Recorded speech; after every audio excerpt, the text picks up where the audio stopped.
Thanks very much for attending again. So I'm going to be presenting now on planning for autumn and then touching on a little bit of legume information as well, considering the current climate for fertiliser prices, but also a lot of interest around legumes currently and moving forward as well. So, as we said there earlier on, the conditions are exceptional. We know we've got really continued rain all the way through. We're well above average, up in that 75 percentile for Taree area, and then the 96 percentile for down in the Hunter area. So really exceptional growing conditions for growing feed. But it's creating some issues around some issues with wet feet and animal issues, but also trying to get quality, as Neil has talked about a lot as well. So, we've got this increase of growth and good growing conditions, which is, likely to continue looking at it. Just move this picture of everybody's face out of the way so I can see. This has created a lot of issues around extra growth of feed and what that looks like to deal with it. As you can see there in the top left-hand corner and top right-hand corner, there's plenty of sites like this at the moment where we've got Kikuyu growth, getting out of control. We haven't been able to cut silage due to the weather conditions as well. So we're going to have to deal with this in some way. A lot of farmers have been dealing with it, in a few different ways. We have been able to cut some silage, which is great. Ideally, we want to cut that, at the right time. We want to cut it when we're meant to be feeding it to cows. In conditions like this, when it's raining nearly every week, we find it hard to do that. The other one is topping. Okay, so going after and topping what we don't eat, because we know the cows are only going to eat that top leafy part, and then we need to deal with that residue underneath to set it back. So we need to do that, and also using other livestock. So plenty of farmers out there, bringing all the dry stock and the heifers and all that back onto the milking platform to try and help them, deal with that extra feed, whether that is giving them their own rotation on the farm, or whether it is they're following the main milking herd behind and trying to eat down into that thatch a bit more, just to save on a bit of diesel as well, to having to reset it and get that quality back under control. But as you can see, just on the bottom left-hand side there, where it says post-cutting, stunted Kikuyu, this is typically what happens. If it does start chasing light, it gets well past its best. We come through and we cut it or remove it or mulch it. We definitely do take a lot of those growing points away, and that pasture then stunted, which, when we've got good growing conditions, stunting it, we don't need the feed, it's probably not that big a deal. But what it does mean is that it is going to be out of the rotation for a bit, maybe up to 2 to 3 rotations. I've seen some Kikuyu, that's on a 14-day rotation, take sometimes 30 to 40 days to recover from this sort of scenario. As to the ideal, as you can see there on the bottom right-hand side, the ideal recovery, if we're getting everything, we've got a good rotation, as Neil mentioned earlier, trying to really focus on, part of the farm that you can keep under control and do well and save on diesel and all those sorts of things, of everything getting out of control. That's the idea. So going on, we want to prepare, right? So when this is happening, happens most summers, but this summer's probably a bit above normal. It's probably because we had a really good spring as well. And a lot of people have got silage put away, so they're not wanting to cut too much more silage. So we need to make sure we're trying to get the paddocks in the condition like that bottom right-hand corner, so that we can actually start to get them ready for establishment of our pastures for autumn. Not having that thatch level to deal with, you haven't got all that rotting down material. You've got open areas for germination and trying to get the light down in there. So if we can start to deal with that now, so the next 2 to 3 months we can start to ideally get our autumn pastures in. Doing this, we need to maintain the feed quality and production. So exactly what Neil's been talking around, the quality of your grain, trying to make sure that's right. If you are buying in some hay, there's some poor hay out there at the moment, so making sure you're doing some testing on that as well, so you know what you are getting and paying for, and also it's going into the diet. Because we know a lot of our summer pastures, with the backing off on our fertilizers and things like that, the quality isn't in them as well, and due to the conditions, the quality isn't there as well. So we need to try and maintain that production by getting as much quality feed into these animals as possible and maintain that going forward. So managing for regrowth and setting up for autumn, as I discussed, is if you look at those photos on the left, this is typical of what we'll see in the next couple of months. And it's not ideal for trying to establish pastures into. So we're going to need to, either cut those back, remove them so they're nice and open. But we want a heavy mulch after grazing, less than 5 centimetres. Set aside areas for silage, but not banking up. So ideally, we want to be, if we're skipping paddocks or we're putting paddocks aside to cut silage, we want to be cutting those at, at ideal at our 4 to 5 leaf for Kikuyu, and, trying not to get it out of control, because otherwise we're spending a lot of money conserving feed that is pretty poor quality. You'll grow more, the contractor will be happy because he gets more bales per hectare, but you're going to have a lot of feed there that you're not going to be able to do a lot with and could create challenges going forward. As mentioned, adding dry cows, replacement stock, your springers, etc., to the milking area. To deal with that would also help reduce that extra growth, reduce nitrogen rates. And most people I'm seeing at the moment are pretty much backed off on nitrogen or not using it at all, because one, they don't need the feed, and two, they're the feed they've got is well in excess, and they don't want to be cutting more silage or anything as well. So the questions are, though, and especially what we're talking about, is we need to still manage that quality. So if we are backing off to reduce that yield that we're trying to, that could be growing, we need to make sure that we try and maintain that quality of feed, and that's mainly to do with grazing management and mulching and selecting paddocks for silage, but also some additional nitrogen could definitely help keep that protein level up as well in that pasture.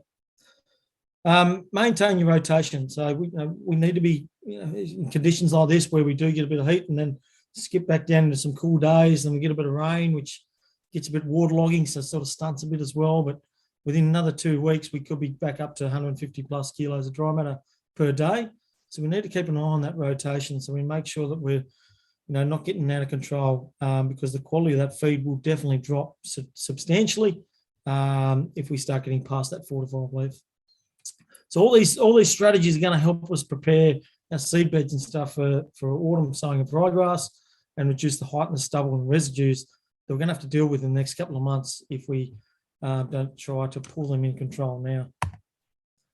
So what we know is, Beale Fulkinson has talked about this a lot, and I guess my experience, I've sort of come to see it as well, is no matter how much Kikuyu we grow per rotation, they're really only asking them to remove that leafy stuff off the top, and that might be about 1,200 kilos of dry matter. Everything else underneath is going to be really high fibre, stemmy, dead material, etc. And that's illustrated by some stuff there on the right-hand side, where you can see once you're starting to go past that 4 to 5 leaf, you're starting to lose your leaf in that pasture. You're getting more stem and more dead material growth, and your megajoules and crude protein is also going to drop as well. So in conditions when we can get hot, humid conditions, when cows heat stressed and they don't want to eat, trying to have that higher quality to maintain that intake is what we want to try and achieve. So it helps for trying to set us up for autumn for sowing. It's going to increase our production in the meantime, and also help us not having to deal with a lot more dead and stem material with a mulcher or topping, etc. So that's the key. If we can really try and maintain that quality, and it'll also help us get set up for autumn as well. Just quickly, a little bit on our nitrogen supply and demand at the moment. So if we think about it, we've had some really good growing conditions. A lot of pastures probably not being consumed at high levels. So where our efficiency of using pasture is quite low due to the conditions that we're at. We've got a lower quality, so the cows aren't eating as much. We're getting a lot more of the stem and dead material that's mulching back down in. And we're also running toppers and mulchers quite often behind the cows to try and get that broken down and then quality feed coming back, which is all well and good, but that does create some short-term issues around that organic matter buildup and that nitrogen getting tied up due to the microbial activity that's got to go on to try and break that down. Okay, so If we have a quick look at these photos on the top left, this is a demo I've done after the trial out of Oxley Island after the floods last year. So this was done in late April after the floods in March. And this paddock, for example, was under about 1 metre of water, okay, during the floods. And this trial was sown left to right. So on the left-hand side of that red line, I've just done a starter, okay? So I put starter fertilisers all the way down across all those different varieties straight after sowing. And on the right-hand side, there was no fertiliser added at all. So as you can see, like the production that we're getting out of that starter by having it early on, wasn't worried about, you know, the extra Kikuyu growth. You can see the extra Kikuyu growth in the bottom of that screen next to that red line. Well, yes, we got some extra Kikuyu growth, but all our chicories, our ryegrasses, everything else was able to get away and get more production. Now, these two photos down the bottom are exactly out of those plots up the top. And as you can see there, the production in that first 30 odd days, by adding some starter fertiliser, was absolutely huge in that situation. And that paddock at the top right-hand corner is the rest of the paddock. Okay, so this is all the same paddock in same conditions post-flooding. So what we do to get is, you know, especially if we are backing off a nitrogen, and that's okay because we're not looking for the feed at the moment. Okay, so we don't want to grow extra feed, so we're backed off on the nitrogen, and that's absolutely understandable. I guess what I want to emphasise here is that potentially coming into the autumn period when we want to sow, is that, you know, adding some sort of, you know, starter fertiliser or nitrogen at that sowing time is going to help us. Okay, and you know, we've also got a decreased supply, so normally, you know, guys might be still putting some fertiliser on to try and drive that Kikuyu production right now. So that supply is not going in because we don't need the feed. Where we are getting probably a little bit of supply from, which is above normal, is probably because of the conditions, is we would be getting some good mineralisation, I would say. And Peter Beale, you might have something to add to that. I think we're getting some good mineralisation now too, which would definitely help, but it's definitely not going to be enough to get your ryegrass and your winter pasture started. This is some stuff Peter Beale done from the Local Land Services here at Taree, and it's really good information because, you know, the discussion was when I first came to the area about 10 years ago, is that putting nitrogen on Kikuyu will delay your ryegrass and effectively affect your ryegrass establishment. But what we sort of see is that, you know, Kikuyu's got a really big root base, and, you know, it can access some nitrogen when it needs to, but ryegrass, when it's first germinating and it's got its primary root, doesn't have the ability to access a lot of nutrient. And if it is some there, the Kikuyu's probably already taken it. So this research was really to showcase what was the difference in adding some nitrogen at sowing and also the nitrogen over the Kikuyu period through the summer. So these rates down the bottom is 0 kilos of nitrogen through the summer period in the Kikuyu, and then 150 kilos in the yellow of nitrogen on the Kikuyu through the summer, and then 300 kilos. And just instantly from that, if you just take the last column of each of those colours, we can see a bit of a carryover effect from that nitrogen pushing in through to the ryegrasses, you know, cut that we got on June. So this is the ryegrass that's been cut and harvested in June, post sowing. So what they've done is we've whacked in 0, 50 kilos and 100 kilos of nitrogen post sowing. Okay, and as you can see there, when we didn't put any nitrogen over that summer period, and I'd probably sort of, you know, I think this is the situation we're going to be in this year because of the backing off of fertiliser, et cetera, et cetera. So there's not going to be a big pool of nitrogen available. As we can see there, by adding 0, 50 or 100 kilos of N has definitely increased that production from sort of 900 kilos of dry matter, you know, at 50 up to sort of, you know, let's say 1,800 kilos. So, you know, you've got 200 kilos of dry matter in that first cut from adding that nitrogen to that plant. As you move through, again, you know, we sent them know that we'd had some nitrogen, so there wasn't a lot of carryover, but there was some nitrogen that's been added to the ryegrass after sowing, that 50 and 100 kilos. Again, it's giving you that increase in growth in that first cut for the ryegrass. Here's interesting. I think we must have had a bit of carryover, Pete, but you know, it's not as big of a result. But there is still a bit of an increase in production, but definitely that nitrogen that's been applied to the Kikuyu has definitely allowed for some of that pasture to get established at sowing in ryegrass in autumn. Very true, Josh. So, and those effects increased over the 3 years that as the trial got a bit less fertile, applying nitrogen at sowing, we lowered them back to 30 and 60, and that every year it made a big difference to apply nitrogen as you would probably, you know, as soon as the ryegrass emerges to get it on. And obviously, I mentioned before, you have to cut or graze at the same time you would normally graze Kikuyu and keep the ryegrass going, but it made a big difference to getting that ryegrass established. And one key thing for that, Pete, is that if this data is, because some people sit there and say, well, 50, 100 kilos is a lot of nitrogen. This is all cut and carried, okay? So yeah, there's no returning of the nutrient through urine, etc. So this is all cut and carried, hence why those rates would be higher, but would be sort of equivalent to what you would be doing at sort of 30 kilos if you were, grazing in that system. Yeah. I think the take-home message I get is that every grazing we want to produce, around 1,500 kilos of dry matter. So that means every grazing needs some nitrogen to achieve that. And when you don't apply it, you're going to reduce your growth rate. So yeah, just keeping a steady amount of nitrogen going through. Obviously, as you said before, if you don't need the feed or Kikuyu is just, way ahead of your grazing management or your ability to cut silage, yes, you back off. But if you need the feed, then you need the nitrogen too.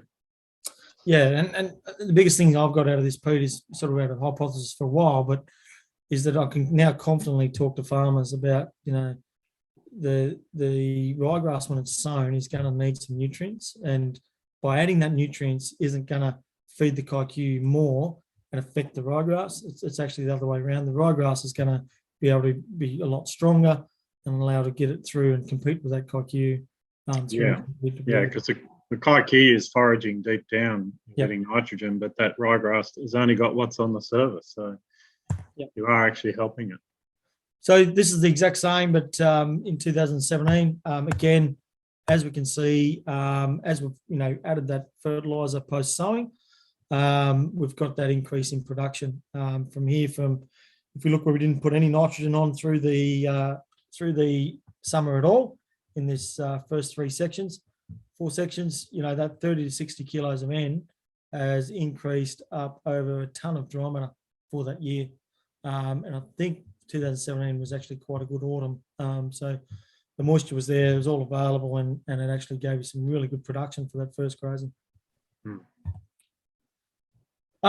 Just a quick one on soil testing. Look, with the lot of floods we've had and leaching, I've seen a lot of this in the winter last year after the floods, but and post drought, and we've had a lot of runoff and erosion as well. So soil testing is trying to recognise the most limiting nutrients. Okay, so it's all about trying to get a test back and have a discussion with your agronomist and or your advisor, and trying to come up with a plan for what's my best bang for buck, and what am I going to spend money on that's going to give me the most return. We don't want to be wasting money on nutrients, especially in a year like this where phosphorus prices are so high. Okay, so if you've got good phosphorus levels, this is going to be a perfect year for you to back off on that capital expenditure of phosphorus, and that's what it is. Okay, and put it into something else, because look, there's no point spending money on something that you don't need effectively. And it's not just a one-off. So I always talk about soil testing as being something that we build up a picture over time. Okay, yes, an individual soil test will give us a snapshot, let us know what's currently going on. But if we can do up over 5 or 6 years, we can get some soil testing to give us a picture of what's going on the farm. Okay, that's where we're going to start to build up some really good information around your management and your system and how that's affecting your soils. So if we can sit there and look at it over 5 years and start to see, what you've been doing as a manager and in your systems, and then we can see how that's having an effect and the seasons you've had on those different aspects of your soil tests. That's when we can start to make some really good decisions and discussions around, well, this is working. We might not need to do this anymore. we can change to do this because that's already been fixed, etc., etc. So again, soil testing over time is what's going to allow us to give a really good picture of what's going on in that farm. FertSmart, FertSmart's all about being able to plan and get a full plan together about your whole farm. Neil mentioned earlier about the pressures that's going to come on, especially around nitrogen, but phosphorus as well, and from an environmental issue as well, which is all fair enough, and it's going to happen. I think your nutrient management plans are going to come more and more important, and they're going to become a part of what we're going to need to do. So FertSmart is a way to be able to do that, and that's available now. So what it allows you to do is identify your management zones on your farm, okay, over a period of time, and operate those management zones based on your soil tests and the information you're getting back in the system you're trying to run. Okay, so we look at soil type, your management history, topography, day-night paddocks, etc., and how we can set up a plan annually of how we're going to manage those different zones. And I'm just going to bring Jonathan on to have a quick chat about FertSmart and what's available. Yeah, beauty. Thanks very much, Josh. So this is probably just a timely reminder for those that have had some exposure to FertSmart previously, but also, I guess a nice little segue for those that haven't. So I have just posted into the chat function there the link that you're showing up there on the screen that people may want to sort of choose through later on. And then sort of highlight a couple of the key resources that I think are very timely at the moment. So the first one that I'll get you to head down to there is the FertSmart checklist, Josh. I can either bring it up on my screen or, the checklist there, mate. So that just gets you to choose through 10 questions where you score yourself out of 10 under each of those sort of key questions. If you rate yourself sort of 50 or below, then you've obviously got some significant opportunity to start to utilise some of the key principles out of FertSmart. And obviously in this season, with some of the key inputs being at prices where they are, there's probably some immediate savings that you can start to pick up on. By the time you start to get to that 50 to 70 sort of total score across the 10 questions, then there may be sort of 2 or 3 key options that you can start to consider. But it's really a nice place to sort of draw a line in the sand and then start to sort of see where you're sitting in terms of some of those key principles. So if you haven't already, really strongly to encourage you to get your teeth into that one. And then the other resource, Josh, might be a little bit harder to guide people into, but it's under the nutrient planning section. Module 6, chapter 5. So I don't know whether you can... Module 6 under the fertilizer planning piece. So it was, chapter 15 there, mate, if you get a chance. Perfect. So in this space there, it really starts you to hone in on whether you think you're at that sort of capital V maintenance sort of phase of farm development. Given, as I sort of said, some of the key inputs, it's really critical that if you sort of have swung over into that maintenance phase, that you're only sort of putting up sort of what you're taking out on sort of a daily or weekly basis. If you are in that capital phase, it may be sort of worth taking a longer term view and maybe delaying sort of some of those significant sort of applications that you need to consider at this particular time. It then starts to sort of break down the different soil types, some business targets, setting targets on where you think the appropriate rate should be.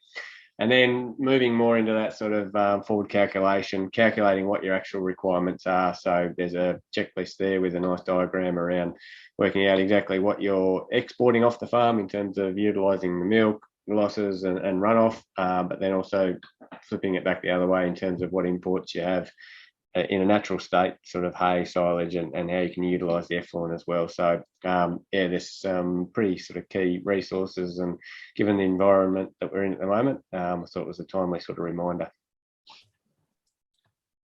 Thanks very much, Jonathan. Look, I've been lucky enough to do FertSmart, and it's with all those sorts of things, for me, it's about as an advisor as well, building up, understanding of different systems. But there is so much that you can go through in that FertSmart, and they've done a really good job of just trying to get my head out of the screen. But yeah, no, they've done a really good job of pulling all that together. So I'd recommend everyone jump on if you've got some time and at least flick it through to your advisor or whoever you're using and ask them to start working closely with Dairy Australia and Dairy New South Wales. I've just got one question there. No, there aren't any planned at the moment, Gina. We're looking at sort of different funding models to pay for the soil testing, which is, as you're probably aware, is a significant part of the program. So once we get that landed, we'll be ready to roll it out. Yeah, good question.